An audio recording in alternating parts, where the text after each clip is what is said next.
Buenos días, alumnos. Continuando con nuestros temas, el tema de hoy es intención comunicativa. Y para saber qué es la intención comunicativa, debemos hacernos una pregunta.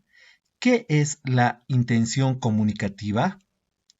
La intención comunicativa es el objetivo que perseguimos cuando hablamos, escribimos o emitimos algún mensaje. Si queremos informar, nuestro mensaje tendrá ciertas características.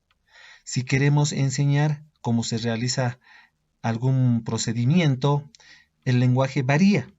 Tanto la estructura como las palabras empleadas en cada caso son diferentes. Sin embargo, un mismo mensaje puede tener más de una intención.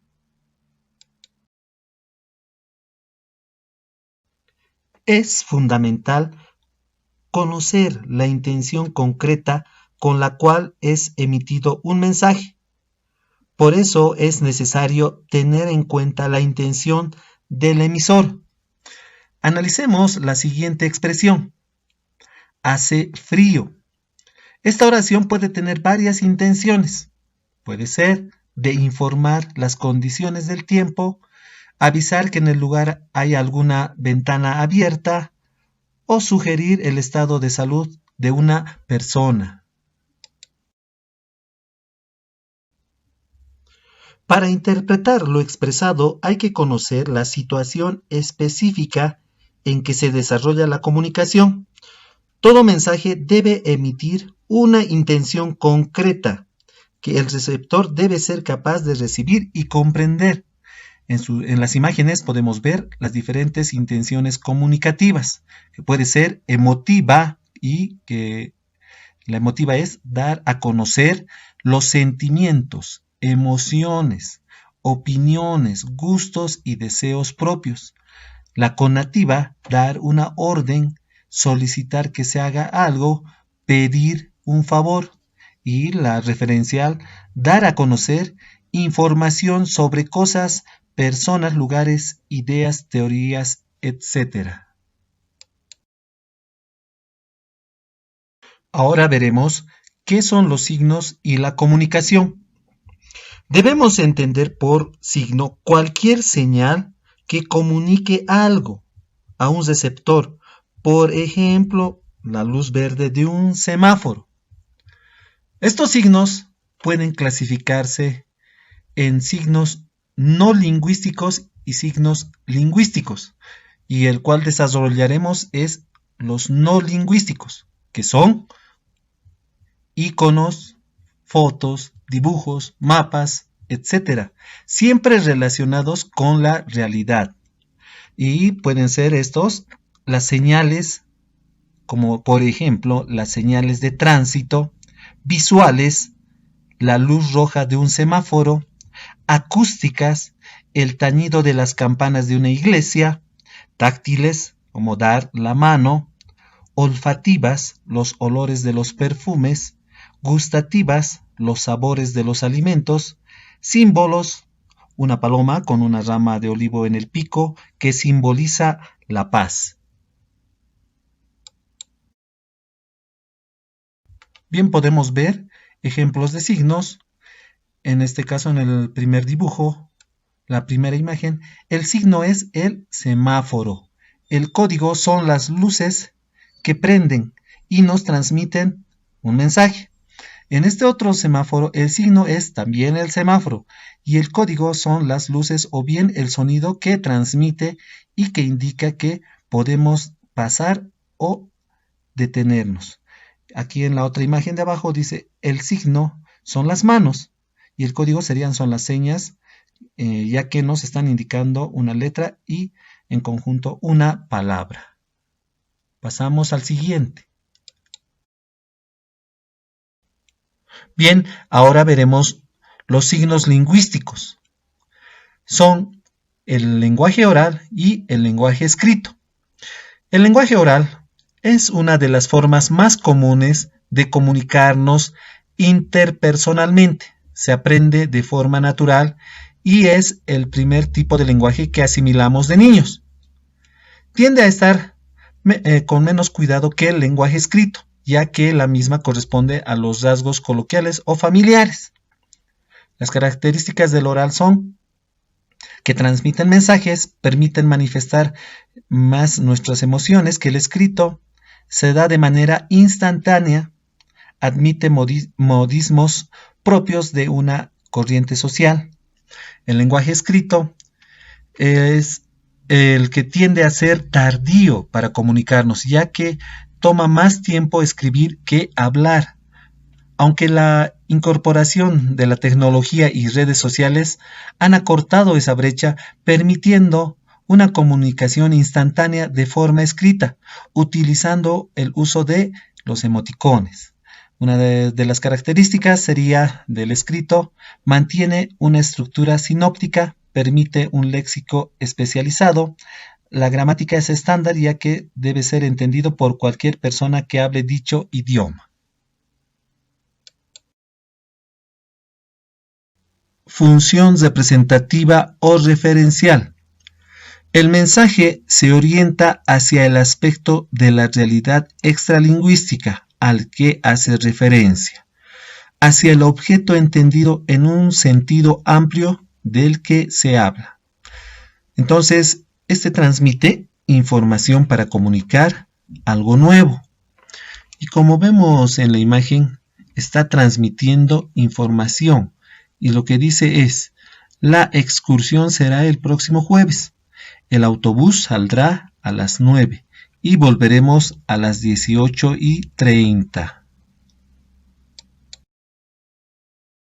Función expresiva o emotiva. El mensaje que emite el emisor hace referencia a lo que siente, su yo íntimo, predominando él sobre todos los demás factores que constituyen el proceso de comunicación. Las formas lingüísticas en las que se realiza esta función corresponden a interjecciones y a las oraciones exclamativas. Entonces, nos dice que está enfocada hacia el emisor, muestra el estado de ánimo del hablante, sus sentimientos, puede ser asombro, enfado, admiración, tristeza, y los ejemplos son, ¡ay, qué dolor de cabeza!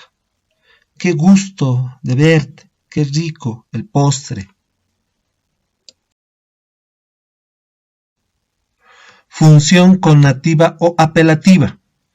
En la función connativa, el receptor es el elemento de la comunicación más importante. El emisor, el que habla, quiere que el receptor haga una cosa y usa el lenguaje para mandar, para pedir, para dar un consejo. La función connativa también se usa mucho en la publicidad, en los anuncios. Y tenemos un ejemplo que dice el emisor, digamos, acá tiene, ¿puedes prestarme el libro? Eso dice el emisor, porque quiere que el receptor haga que le preste el libro, ¿no? Como tenemos en la imagen, dice, no hagas travesuras, eso dice el emisor, y quiere que el receptor le obedezca, ¿no? Ya. Función fática. Consiste en iniciar, interrumpir, continuar o finalizar la comunicación. Tenemos los ejemplos.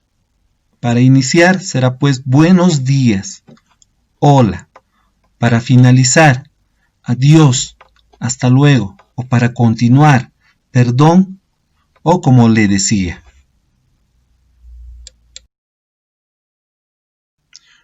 Función metalingüística.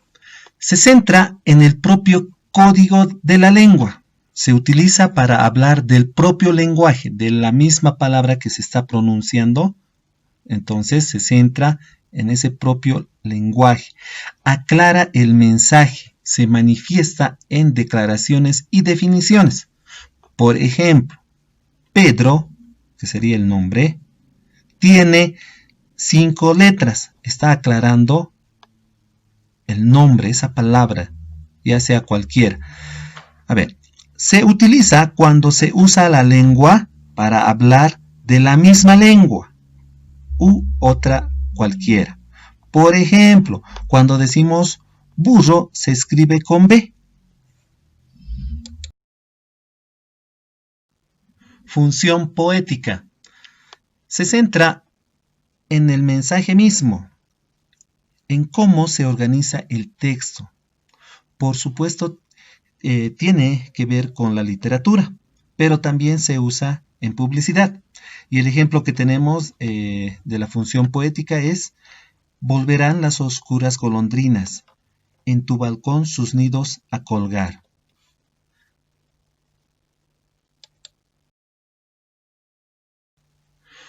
Y para terminar, haremos entonces un repaso de todas las funciones.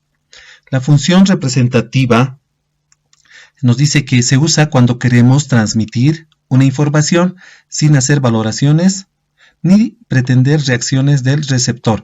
Entonces el ejemplo es: mañana es lunes, cuando estamos transmitiendo una información. Expresiva. La función expresiva se usa cuando expresamos sentimientos o deseos. Entonces el ejemplo es: qué día tan maravilloso. Fática, la función fática. Se usa para establecer contacto o cortar la comunicación. ¿Me estás escuchando? Eso es su ejemplo. Apelativa. El emisor quiere llamar la atención del oyente. Cierra la puerta al salir. Ese sería su ejemplo. Metalingüística. Se usa cuando se hace referencia al propio lenguaje, a la misma palabra, como les decía. Su ejemplo es: ocaso significa puesta del sol. Entonces, continuamos. Y por último, la poética, la función poética, dice: se usa cuando se busca la belleza y el lenguaje oral o escrito se cuida especialmente. El ejemplo: la primavera ha venido, nadie sabe cómo ha sido. Y con esto terminamos la clase de hoy.